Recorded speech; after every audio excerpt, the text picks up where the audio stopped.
श्री कृष्णा दोस्तों आज का यह वीडियो बहुत ही ज्ञानवर्धक है। आज इस वीडियो में बताई गई सभी बातें आपके जीवन में बहुत ही काम आने वाली हैं कि भाग्य का लेख कभी मिटाई से नहीं मिटता। जो भाग्य में लिखा है वो अवश्य प्राप्त होता है। ये कहानी एक पंडित और एक सेठ की है। कहानी बहुत ही अच्छी है, अर्थात इस कहानी को पूरा सुने क्योंकि आधा अधूरा ज्ञान किसी काम का नहीं होता। दोस्तों, किसी गांव में नारायण नाम के एक पंडित रहते थे। उनका एक घनिष्ठ मित्र मोहन था। उन्हीं के साथ रहकर खेती का कार्य करता था।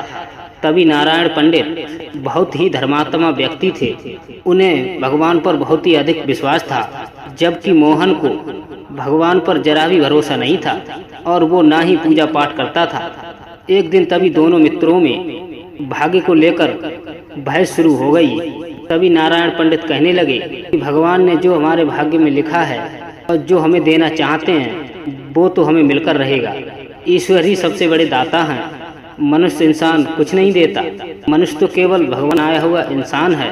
अर्थात मोहन का कहना था कि ऐसा कुछ भी नहीं है। तभी मोहन ने कहा, हमारे छोटे से गाँव में एक बहुत ही धनी सेठ हैं। वो लोगों को रोजाना प्रतिदिन सारा दान देते हैं, परंतु उसमें धन सेठ का ही लगता है। भगवान तो लोगों को कुछ भी नहीं देते। इसीलिए दोनों में बहस बढ़ती चली गई, परंतु दोनों में बहस का कोई भी निष्कर्ष नहीं निकला। तभी मोहन ने कहा, चलो हम दोनों सेठ के पास चलते हैं। अब इस बात का फैसला सेठ ही करेंगे, देने वाले वो हैं या भगवान। तभी पंडित और उनका मित्र मोहन दोनों चल पड़े और दोनों सेठ के पास जाकर पहुंचे। तभी नारायण पंडित ने सेठ से कहा कि लोग आपको दानदाता कहते हैं, परंतु आप तो लोगों को कुछ नहीं देते। आप तो केवल एक माध्यम हैं। देने वाला तो वो है ऊपर वाला। ईश्वर ही सर्वदाता हैं और जो भी वस्तु देना चाहते हैं वह किसी न किसी माध्यम से हम सब तक पहुंची जाती है। तभी नारायण पंडित की बातों को सुनकर के सेठ आग बबूला हो उठे। तभी मोहन की बारी आई। मोहन ने सेठ की खूब तारीफ की और कहा कि इस संसार में आप ही सबसे बड़े दानी हैं, आप ही भाग्य विधाता हैं। तभी सेठ अपनी तारीफ सुनकर बहुत ही खुश हुआ। अर्थात अगले दिन नारायण पंडित एवं मोहन को अपने घर पर बुलाया। अब दोनों दोस्त अगले दिन दोबारा सेठ के घर पहुंचे। तभी सेठ ने सबसे पहले नारायण पंडित को बुलवाया और उन्हें दान में गेहूं दिए। तभी इसके बाद सेठ ने मोहन को बुलवाया और उसे कुछ व्यंजन दिए और कीमती वस्त्र, हीरे जवाहरात दिए और कटहल दिया। एवं सेठ ने कटहल के अंदर पहले ही से कुछ हीरे मोती डलवा दिए थे। तभी इसके बाद सेठ ने कहा, तुम दोनों अपने अपने घर जाओ और तुम्हें जो खाने की चीजें मिली हैं उन्हें बनाकर खाओ। अर्थात इसके बाद कल दोनों मेरे पास यहीं पर आना। तभी दोनों मित्र सेठ की बात सुनकर चल पड़े। तभी दोपहर का समय था। बहुत ही कड़ाके की धूप पड़ रही थी।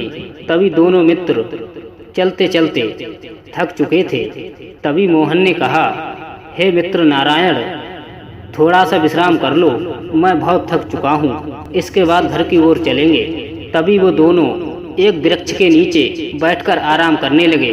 तभी मोहन ने मन में सोचा कि सेठ ने हमें इतना बड़ा कटहल दिया है, भला इसका हम क्या करेंगे और कौन इसे काटेगा और कौन इसे बनाएगा। इसमें बहुत ही समय लगता है। यह सब सोचते हुए मोहन ने नारायण पंडित को कि हे मित्र, यह कटहल मेरे किसी भी काम का नहीं है, इसे तुम ही रख लो और मुझे बदले में गेहूं दे दो। तभी नारायण पंडित ने गेहूं दे दिए और बदले में मोहन ने कटहल दे दिया। थोड़ी ही देर विश्राम करने के बाद फिर से दोनों चल पड़े। तभी घर पहुंचने के बाद नारायण पंडित ने सोचा कि चलो आज कटहल ही बना लेता हूँ। और जैसे ही उन्होंने कटहल को काटा तभी देखकर हैरान हो उठे।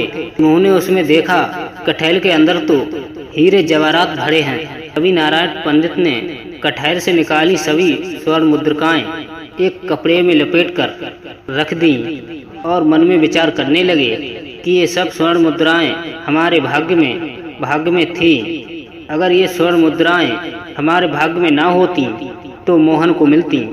क्योंकि सेठ ने कटहल मोहन को दिया था। तभी नारायण पंडित ने आधे कटहल को काटकर सब्जी बना ली और आधा कटहल एक थैले में रख लिया। अगले दिन दोबारा तभी दोनों मित्र सेठ के पास पहुँचे।